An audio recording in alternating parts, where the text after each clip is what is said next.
نحمدہ ونصلی علی رسولہ الکریم اما بعد۔ محترم ناظرین، میں ہوں عبدالغفور خان اور آپ دیکھ رہے ہیں میرا YouTube channel Abdul Ghafoor Kalachi official.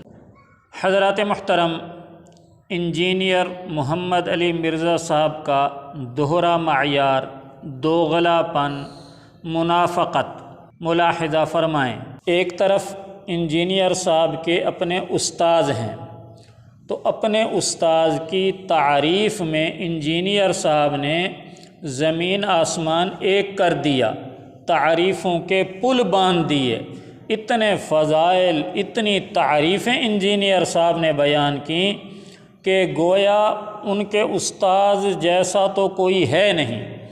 اور پھر دوسرے لیکچر میں ایک صحابی رسول حضرت ابو بکر رضی اللہ تعالیٰ عنہ پر اتنی تنقید کی، ان کو اتنا غلط کہا کہ الامان والحفیظ۔ میں وہ دونوں لیکچر آپ کے سامنے رکھنا چاہتا ہوں۔ تعریف انہوں نے کی مولانا محمد اسحاق صاحب جھالوی رحمۃ اللہ علیہ کی، جو ابھی ماضی قریب کے اندر اہل حدیث فرقے کے عالم گزرے ہیں، اگرچہ بعد میں اہل حدیثوں نے ان سے اعلان برات کر لیا کہ ان کے بعض عقائد اور نظریات اہل حدیث مسلک سے ہٹ کر تھے، اس لیے اہل حدیث علماء نے مولانا محمد اسحاق صاحب سے اعلان برات کر دیا۔ لیکن انجینئر صاحب مولانا اسحاق صاحب کے نہ صرف معتقد ہیں بلکہ اندھے مقلد ہیں، اور مولانا اسحاق صاحب کے بارے میں انجینئر صاحب نے تعریفوں کے پل باندھ دیے ہیں۔ مثلا انجینئر صاحب فرماتے ہیں کہ مولانا اسحاق صاحب دلیر آدمی تھے۔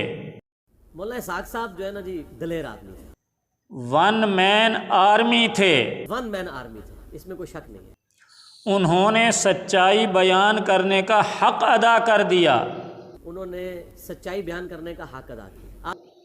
مولانا اسحاق صاحب کو پوری دنیا جانتی ہے، لیکن مولانا اسحاق صاحب کو پوری دنیا جانتی ہے۔ اور پھر اس کے بعد انجینئر محمد علی مرزا صاحب مولانا اسحاق صاحب کی وفات کا تذکرہ کرتے ہیں، اور پھر مولانا اسحاق صاحب کے ساتھ شیخ زبیر علی صاحب کی بھی وفات کا تذکرہ کرتے ہیں، کیونکہ یہ دونوں اہل حدیث مسلک اور فرقے کے تھے، اور دونوں کی وفات ایک ہی سال میں ہوئی ہے۔ مولانا اسحاق صاحب کی وفات 28 اگست 2013 کو ہوئی، اور شیخ زبیر علی زئی کی وفات 10 نومبر 2013 کو ہوئی۔ تو انجینئر صاحب ان دونوں کی وفات کے سال کو کہہ رہے ہیں کہ یہ میرے لیے عام الحزن ہے۔ مولانا اسحاق فوت ہوئے 28 اگست 2013 اور زبیر علی زئی صاحب 10 نومبر 2013۔ میرے لیے عام الحزن کا سال ہے، غم والا جیسے ہوئے، تو ہمارے لیے عام الحزن 2013 کا سال۔ اللہ اکبر، استغفر اللہ۔ یعنی عام الحزن اسلامی تاریخ میں صرف ایک سال کو کہا جاتا ہے، جس سال ام المومنین حضرت خدیجہ رضی اللہ تعالی عنہ کا انتقال ہوا، اور ان کے کچھ دنوں بعد ابو طالب کا انتقال ہوا، تو اس سال کو رسول اللہ صلی اللہ علیہ وسلم نے عام الحزن قرار دیا، غم کا سال۔ اگرچہ لفظ کے اعتبار سے، ترجمے کے اعتبار سے عام الحزن کا معنی غم کا سال ہے، لیکن اسلامی تاریخ میں خاص عام الحزن جب بولا جاتا ہے تو اس سے مراد ام المومنین حضرت خدیجہ اور جناب ابو طالب کی وفات والا سال ہوتا ہے۔ ہر آدمی ہر اپنے حادثے کے سال کو عام الحزن قرار نہیں دے سکتا، لیکن انجینئر صاحب کہتے ہیں کہ 2013 کا سال میرے لیے عام الحزن کا سال تھا۔ اور پھر انجینئر صاحب کہتے ہیں کہ مجھے یہ شرف حاصل ہے کہ میں نے دونوں کے جنازے بھی پڑھے، یعنی جنازے پڑھنا یہ بھی شرف کی بات ہے کہ میں نے مولانا اسحاق کا جنازہ بھی پڑھا اور شیخ زبیر علی زئی کا جنازہ بھی پڑھا، تو مجھے یہ شرف حاصل ہے کہ میں نے دونوں کے جنازے بھی پڑھے اور دفنانے تک شامل رہا ہوں، اور دفنانے تک شامل رہا ہوں۔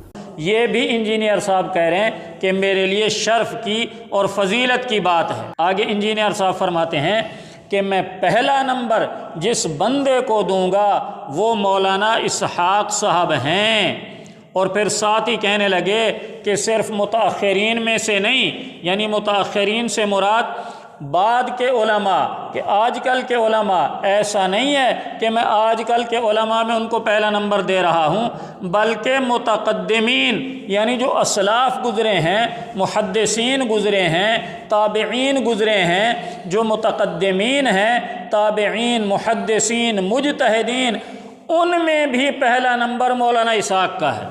تو میں یعنی پہلا نمبر جس بندے کو دوں گا نا وہ مولانا اسحاق صاحب، اور یہ میں پہلا نمبر صرف متاخرین میں نہیں دے رہا، میں متقدمین اور متاخرین دونوں کو جمع کر کے پہلا نمبر مولانا اسحاق صاحب کو دوں گا۔ اور پھر حد ہی مکادی انجینئر صاحب نے کہتے ہیں کہ میں مولانا اسحاق کو آج کا حسین سمجھتا ہوں۔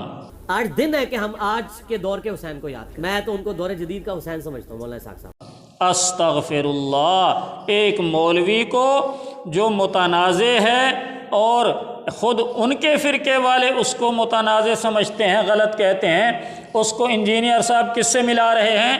نواسۂ رسول حضرت امام حسین رضی اللہ تعالیٰ عنہ سے، انا للہ و انا الیہ راجعون۔ اور پھر الزام کیا لگاتے ہیں کہ جی یہ شخصیت پرست ہیں، یہ مقلدین ہیں، یہ اپنے امام علماء کو پتہ نہیں کیا کیا بنا دیتے ہیں اور نبی سے بڑھا دیتے ہیں، نعوذ باللہ۔ اور خود کیا کہہ رہے ہیں کہ مولانا اسحاق صاحب کو میں حسین سمجھتا ہوں۔ یہ تو تھی انجینئر صاحب کی اپنے استاذ کے متعلق رائے اور اپنے استاذ کی تعریفات اور اپنے استاذ کے فضائل۔ اب آئیے انجینئر صاحب ہی کو دیکھتے ہیں کہ یہ صحابی رسول کے متعلق کیا جذبات رکھتے ہیں۔ ان کے نزدیک یعنی انجینئر صاحب کے نزدیک صحابی کا کیا مقام ہے۔ اپنے عالم، اپنے مولوی، اپنے استاذ کو تو انہوں نے بڑھا چڑھا کے پیش کر دیا، اور صحابی رسول کے بارے میں انجینئر صاحب کی کیا رائے ہے اور ایک صحابی کا انجینئر صاحب کے نزدیک کیا مقام ہے، آئیے میں آپ کو دکھاتا ہوں۔ بخاری شریف کے اندر ایک حدیث ہے، 7083 حدیث کا نمبر ہے۔ اس حدیث کا خلاصہ یہ ہے کہ ایک تابعی ہیں حضرت حسن بصری رحمۃ اللہ علیہ، وہ جنگ جمل صفین کے موقع پر، صرف جنگ جمل کا واقعہ نہیں ہے، انجینئر صاحب تو اس کو صرف جنگ جمل کہہ رہے ہیں، جبکہ حدیث کے اندر بریکٹ میں لکھا ہوا ہے جنگ جمل و صفین، یعنی سیدنا علی المرتضیٰ رضی اللہ تعالیٰ عنہ کی جو جنگ حضرت عائشہ اور حضرت امیر معاویہ کے ساتھ جو جنگیں ہوئیں، اس موقع پر کسی موقع کی بات ہے کہ حضرت حسن بصری تلوار نے لے کر نکلے کہ حضرت علی کی طرف سے میں مخالفین کے ساتھ جا کر جہاد میں شرکت کروں، تو ایک صحابی سامنے آ گئے، ان کا نام تھا حضرت ابو بکرہ رضی اللہ تعالی عنہ۔ تو انہوں نے پوچھ لیا کہ بھئی کہاں جا رہے ہو؟ کہنے لگے میں حضرت علی کے ساتھ مل کر ان کے مخالفین سے جہاد کرنے جا رہا ہوں۔ تو اس موقع پر حضرت ابو بکرہ رضی اللہ تعالی عنہ نے کہا، سمجھایا کہ میں نے رسول اللہ صلی اللہ علیہ وسلم سے سنا ہے کہ جب دو مسلمان آپس میں تلواریں اٹھائیں تو دونوں دوزخی ہیں، دونوں جہنمی ہیں، لہٰذا تم نہ جاؤ۔ اب اسی حدیث کو انجینئر صاحب ان صحابی کو، اس حدیث کے فہم کو جو صحابی کا فہم ہے، انجینئر صاحب کس طرح بیان کرتے ہیں۔ پہلے تو انجینئر صاحب نے کہا اس حدیث کو استغفر اللہ واتوب الیہ حضرت ابو بکرہ نے حضرت عائشہ اور حضرت علی کی جنگ کے اوپر فٹ کر کے اس سے کیا رزلٹ نکالا۔ اس حدیث کو استغفر اللہ واتوب الیہ حضرت ابو بکرہ نے حضرت عائشہ اور حضرت علی کی جنگ کے اوپر فٹ کر کے اس میں کیا رزلٹ نکالا کہ یعنی حدیث رسول بیان کر رہے ہیں صحابی حضرت ابو بکرہ، حضرت ابو بکرہ حدیث بیان کر رہے ہیں، اور اس حدیث پر انجینئر صاحب کیا کہہ رہے ہیں؟ استغفر اللہ واتوب الیہ۔ یعنی حدیث رسول جو صحابی رسول کی زبان سے نکل رہی ہے، اس پر انجینئر صاحب استغفر اللہ واتوب الیہ پڑھ رہے ہیں۔ اور پھر آگے کیا کہتے ہیں انجینئر صاحب؟ انجینئر صاحب کہتے ہیں کہ غلطی لگ گئی ان کو، یعنی صحابی رسول کو غلطی لگ گئی۔ تو غلطی لگی ان کو، تو غلطی لگی ان کو، حدیث سمجھنے میں صحابی کو غلطی لگ گئی، انجینئر کو نہیں لگ رہی غلطی۔ انجینئر کہہ رہا ہے کہ میں جو کہہ رہا ہوں اس حدیث کا مطلب وہ ٹھیک ہے، اور صحابی رسول جو مطلب بیان کر رہے ہیں حدیث کا وہ غلط ہے، ان کو غلطی لگ گئی۔ اور پھر آگے انجینئر صاحب تمسخر اڑاتے ہیں، صحابی رسول کا مذاق اڑاتے ہیں اور صحابی کو ایک عام آدمی کہتے ہیں اور اپنے آپ کو صحابی سے بھی بڑا بنا کر پیش کرتے ہیں، نعوذ باللہ من ذالک۔ چنانچہ انجینئر صاحب فرماتے ہیں کہ اگر ان کے نام کے آگے انجینئر ہوتا، یعنی انجینئر ابو بکرہ ہوتا، نعوذ باللہ ثم نعوذ باللہ، ایک صحابی رسول ہیں رضی اللہ تعالیٰ عنہ، اور ان کا مذاق اڑا رہے ہیں انجینئر صاحب اور کہہ رہے ہیں کہ اگر ان کے نام کے ساتھ انجینئر ابو بکرہ ہوتا، اگر انجینئر ابو بکرہ ہوتا تو انہیں بھی رافضی کہہ دیا جاتا۔ یعنی انجینئر صاحب اپنے بارے میں کہہ رہے ہیں کہ دیکھو میرے نام کے ساتھ انجینئر ہے تو مجھے لوگ رافضی کہتے ہیں، اگر حضرت ابو بکرہ کے ساتھ بھی انجینئر ابو بکرہ ہوتا تو لوگ انہیں رافضی کہہ دیتے، لیکن وہ انجینئر نہیں تھے، وہ سمپل صحابی تھے۔ انجینئر ہوتے ان کے ساتھ ہوتا ہے انجینئر ابو بکرہ تو یہ رافضی کہہ دیتے، لیکن وہ انجینئر نہیں تھے نا، سمپل صحابی تھے وہ، سمپل صحابی تھے وہ۔ یعنی میں انجینئر ہوں، وہ صحابی انجینئر نہیں تھے، سمپل تھے۔ گویا میں سمپل نہیں ہوں، یعنی میں انجینئر ہوں اور وہ صحابی سمپل تھے، اپنے آپ کو صحابی رسول سے بھی بڑا بنا کر پیش کر رہے ہیں انجینئر صاحب، اگرچہ لاشعوری طور پر ہو، لیکن یہ صحابی کی گستاخی اور توہین تو ہے نا۔ انجینئر صاحب کیا کہہ رہے ہیں کہ وہ انجینئر نہیں تھے، سمپل صحابی تھے۔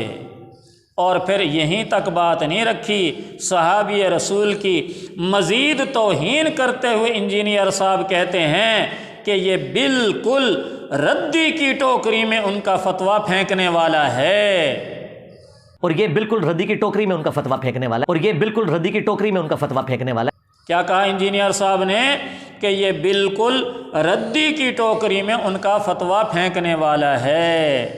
افسوس صد افسوس کہ ایک طرف اپنے استاد موجودہ دور کے ماضی قریب کے عالم کی اتنی تعریفیں کیں کہ تعریفوں کے پل باندھ دیے، اور دوسری طرف صحابی رسول کی بات آئی تو ان کو سمپل کہہ دیا اور ان کے نام کے ساتھ انجینئر کا لاحقہ لگا کر جو ہے وہ ان کا مذاق اڑایا، اور پھر کہا کہ اس صحابی رسول کی بات کو ردی کی ٹوکری میں پھینک دو۔ استغفر اللہ، اس پر استغفر اللہ ہی کہا جا سکتا ہے۔ اور انجینئر صاحب سے تو توقع نہیں ہے رجوع کی یا توبہ کی، لیکن ان کے شاگردوں میں، ان کے اسٹوڈنٹس میں شاید کہ کچھ ایسے ہوں جن کا ضمیر زندہ ہو اور وہ کہیں کہ واقعی انجینئر غلط کہہ رہا ہے، اس کو ایسا صحابی رسول کے بارے میں نہیں کہنا چاہیے تھا۔ کمنٹ بار کے اندر اپنی رائے کا اظہار ضرور کیجئے گا۔ وما علی الا البلاغ۔